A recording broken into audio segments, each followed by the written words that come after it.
Hello, and welcome to this audio presentation. I am Amanda Al-Musallam. We are from Damascus University, and during the next 5 minutes, I will discuss a case report titled Successful Kidney Transplant in a Patient with IgG anti-HLA Class-I auto-antibodies, published in May 2014. We hereby report a challenging case in the medical literature where a patient with many immunologic dilemmas undergoes a successful kidney transplant, defying the common rules in transplant immunology. The case begins with a 38-year-old man who needed kidney transplant due to end-stage renal disease.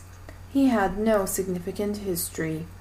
Looking for donors was quite a challenge due to multiple positive cross-matches. A cross-match test is done to check the compatibility of the organ with the patient in order to avoid rejection.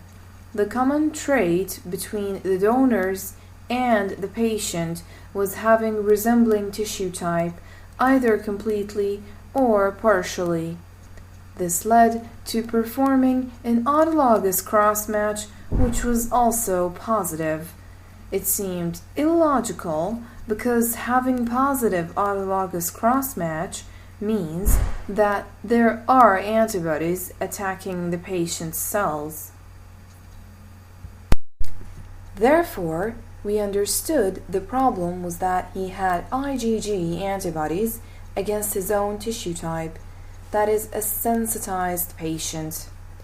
Theories regarding tolerance of these auto-antibodies could be having non-active auto-antibodies that don't fix the complement, having soluble antigens nullifying the effect of these auto-antibodies, that is, self-tolerance, or a problem with the reagents used to identify these antibodies in vitro, that these reagents could be denatured and reveal false positive results.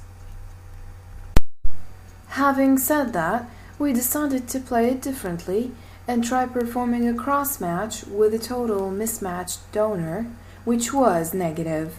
He was put on the appropriate protocol, then the transplant took place. The outcome was successful and very promising. Follow-up for 2 years shows properly functioning kidney with no clinical such as urological complaints, blood pressure, etc., laboratory such as creatinine levels, or ultrasound signs of rejection. The rationale of our decision was based on common sense, where we follow a simple transplant rule, that is, negative serology cross-match, and a clinical understanding of the immunological situation of the patient. That is why we decided to go for a further different tissue type, that is, a non-matching donor. We concluded that more specific laboratory tests should be understood and undergo further RCTs in transplant fields, in addition to the need to make these tests clinically available to kidney transplant consultants and not just limited to research use. Thank you very much for listening, and goodbye.